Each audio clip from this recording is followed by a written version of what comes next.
Good afternoon, everyone, and welcome to Let's Talk Marketing. My name is Amanda Delaney, and I'm a marketing mentor. So this is my weekly show, and what I want to demonstrate and what I want to introduce you to is some phenomenal new startup businesses that have been in a while, and just a little, I suppose, insight into the world of marketing. So for many of us, when we start out in business, we start out with this passion for what we do, but unfortunately nobody tells us that we really need to become part-time marketers in order for us to have enough clients. The majority of people are very blessed in their businesses, and sometimes it can just run on its own. Referrals, friends, family, all that stuff can work, but it's very much the minority. For most of us passionate business owners, we do need to introduce marketing into our business. So today I have one of my clients who is recently, actually, I'll let her share her story, but she has transitioned into her passion into a business. So please help me welcome Mary Vaughan. I'm just going to take her here onto the screen. So you're welcome here today, Mary. Thank you for joining me. Hi, Amanda. It's great to be here. Thanks for having me on. You're very, very welcome. So just tell us a little bit about your passion, your background. So did you sit in school and daydream about having your own business, or how did it come about? So tell us about your background. I know, it's HR and you're global and you've loads of experience, but just take us through your journey. Yeah, so basically I started off in the hospitality industry, Amanda. I could not wait to get freedom and finish my Leaving Cert, and I did college abroad. So I went to Birmingham for college and studied hotel management. So long story short, from there, after 10 years in customer service in hotels, mainly in North America, Europe, England, I went into management, of course. And then about 10 years in, I decided, you know what, it's not the customer that I really want to continue looking after. Staff aren't always treated the best in this industry. I'd like to use my skills looking after the staff side of things. And I guess I was getting more strategic as well in my career at the time, and in my way of thinking as well. So I felt I had a lot to add. And but through your experience, yeah, a lot of what brings us on a journey is through our experience. So by the sounds of things, you could see things from both sides. Yeah, absolutely. Like during my time in HR, I went into training. Wouldn't have thought I'd ever have been interested in standing up and talking to people in front of a room, but very much enjoyed that and spent 5 years in training, opening hotels, etc. So it was really the love of people and team development that progressed with me throughout my career. And I was a group director of HR when I returned to Ireland 7 years ago. And about 3 to 4 years ago, I decided to go out on my own. I qualified as a coach, and I thought, you know what, now is the time to run my own consultancy. So I started off consulting, and now I'm really developing into the world of coaching. Fantastic. So we have a couple of people joining us. Hi, Suzanne. Hi, Melody. There seems to be a background noise. Yeah, sometimes that can happen. Sometimes you need to put headphones in or whatever. But we don't have any now, so we're gonna go. But thanks for letting us know. So tell us. So 3 years ago, you decided to go into your coaching and consultancy, and how did you find it? Was it, because I know when we set out with goals, we have a vision, and so did it all go according to plan, or how was that startup for you? In the beginning, it was very much, I have too much time on my hands here. How do I get clients? And then I started to use my network, and call people and let people know what I was doing. And to be honest, I was very lucky. Consultancy wise, in particular with the HR side, I got a lot of business. The coaching element and the coaching work, I found it harder to develop. And that would still be the case. In essence, there would be more HR work in general. So my focus now really has turned to marketing and concentrating my marketing efforts on the coaching side of my business in order to develop that. I love what you said there. I wrote it down there. Tell people what you're doing. You know, all too often we start something new, we start a new business and we keep it a secret. Or better not tell them that, what, you know, that fear of judgment. And, you know, we've got to get over that in the marketing. We've got to be able to put ourselves out there. And especially with your HR, that's what you were known for. Yeah. That's what you're still predominantly known for. Yeah, and that's absolutely right. I would say I hesitated in letting people know that I was out there as a coach, because I was so focused on wanting to develop my skills first as a coach. But time passes so quickly, and then you're 2-3 years into it and you're thinking, no, you know what? No, let's get marketing myself as a coach now. Oh, do you know what? I bet you that has resonated with so many people. You know, we learn this new skills. We're excited on the inside, but oh my goodness, I need to get experience first. And the only way we can do that is when we tell people what we do. Absolutely. Thank you for that. So what would you say has been your biggest challenge in the last 3 years? In your marketing, in your coaching, and putting it out there? Mm-hmm. My biggest challenge would have been overcoming that element of commitment to myself, because I was so used to, you know, I was working 25 years in industry, the regular weekly, monthly wage, always being there as part of a team, going for the company goals, looking after my people within the team. And it was really investing in myself and putting myself out there from a marketing perspective. So how did I overcome that? I really concentrated on my networks, and a lot of my business came through word of mouth. But, you know, right now, I would still see that as a development area for me. And which is why having you as a mentor has been fantastic in really, I can now look back and say my biggest challenge was not defining a niche or deciding and choosing an ideal client or a few types of ideal clients. And all of the time I spent, you know, interviewing, recruiting, developing marketing professionals within companies, and looking at it myself, gosh, I didn't really ever tear back the layers to really get to know my ideal client. And what I've found from doing that work, Amanda, has been amazing, because the reality is a lot of the time, I'm hearing this from my market research, is clients aren't really fully sure of their own weaknesses themselves. You know, when I'm talking to a company, they'll talk about how great the team is and how there's certain gaps. But until they really look at it themselves, they don't fully know or decide that they need somebody's services. So as a marketeer, you really have to be on top of yourself and your detail and your information about the company or any individuals to help them see that themselves, because they have to see it themselves before they really want to do business with you. 100%. And I love what you said there. You worked, you've been on the other side of this, you've trained the marketeers, but yet we don't see it. And, you know, I openly admit that I made a lot of mistakes last year that I coach and mentor people not to make, and I made them myself, because we all have blind spots. We all have that tunnel vision. Oh, but I'm going here. And what I always say is, when you define the ideal client, you've heard me say it over and over, marketing becomes a lot easier when you know who it is you're talking to and exactly the problems that they need solving. And the other thing that's come up as you were talking there is, whatever you say, if you go to them and tell them this is your problem, they'll raise an objection. Whatever they say is the truth. So that's a skill in itself, is, you know, working with clients to help them see that this is the problem, so they see it themselves. I love that, Mary.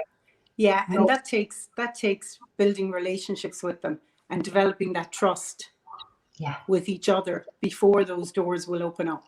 So that sometimes is a lot of time investment that you see maybe no rewards or sales for, but it is the most valuable time you can spend getting to know your potential clients.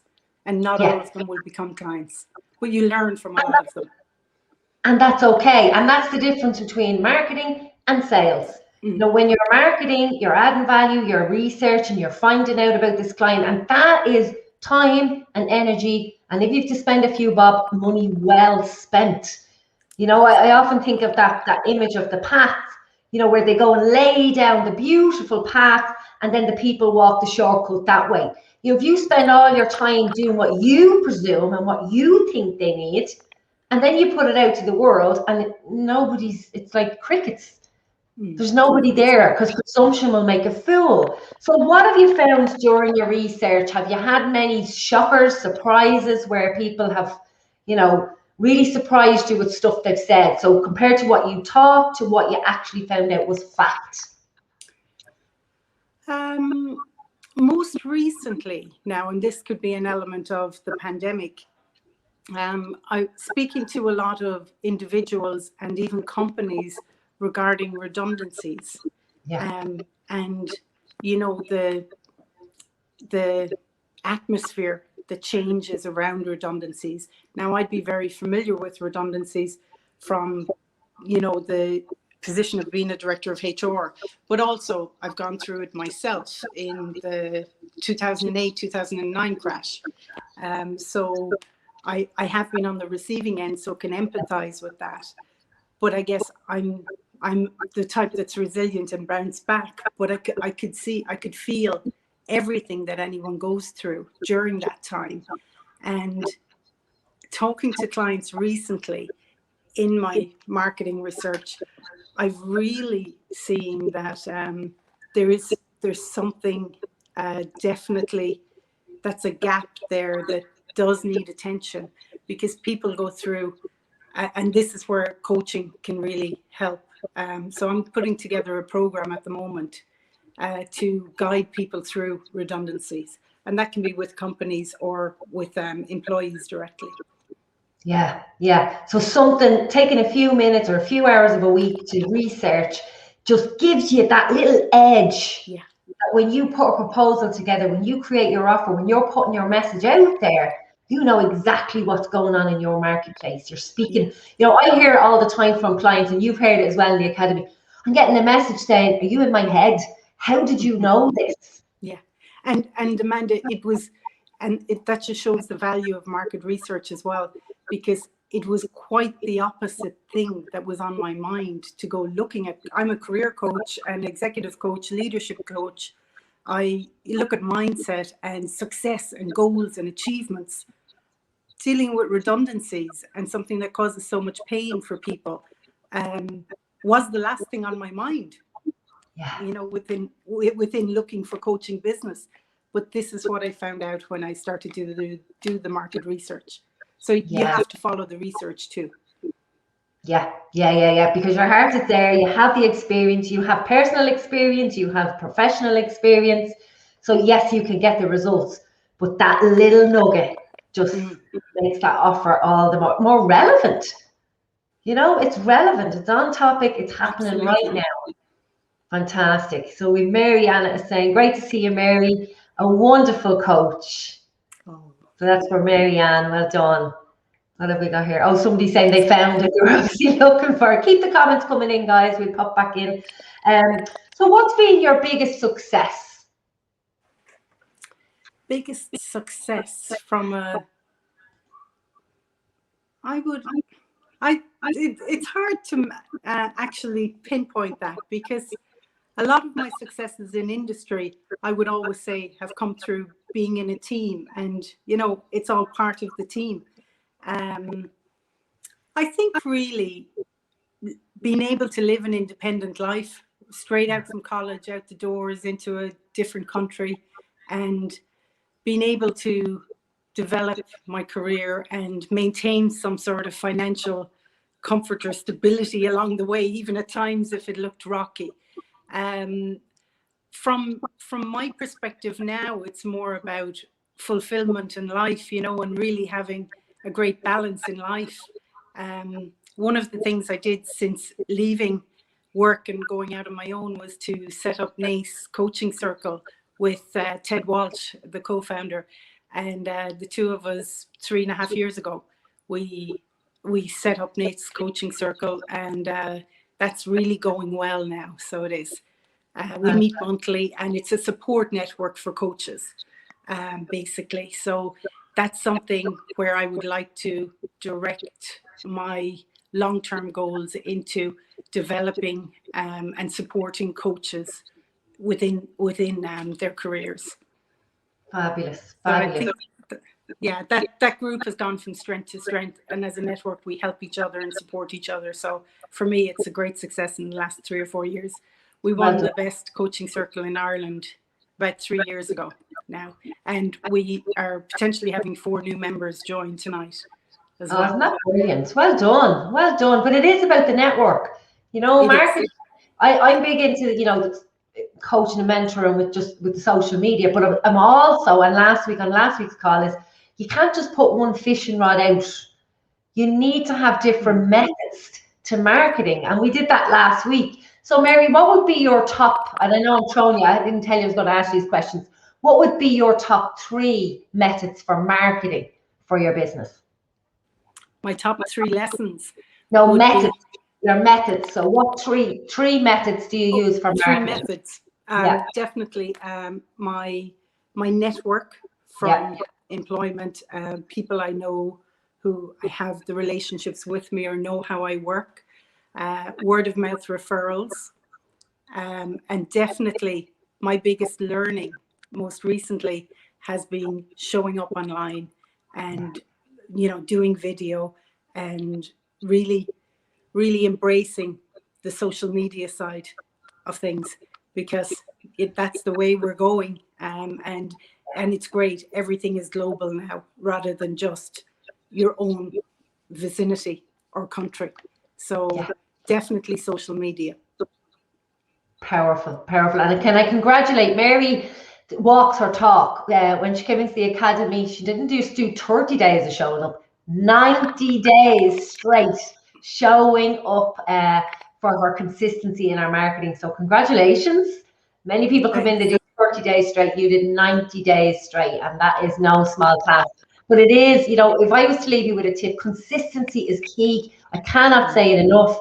Sometimes people give up, they throw in the towel too early. Consistency in your marketing. If you're going to show up 3 days a week, show up 3 days a week. If you're going to show up 5 days a week, show up 5 days a week. You know, it is that consistency. People are watching, the know, like, and trust factor. If they go looking for you and you're not there, you know, I often say in traditional business, you wouldn't open the doors of your shop today and say, I'm not going in tomorrow, my hair's not done. It's true. I'm not going in. I'm tired. It's true. And Amanda, it's true working with you that I've developed that consistency in showing up for myself, but in turn, showing up for my clients, my potential It's always clients. first. Yeah, always turn. Oh, we've a lovely thing in here. I'm going to pop it up.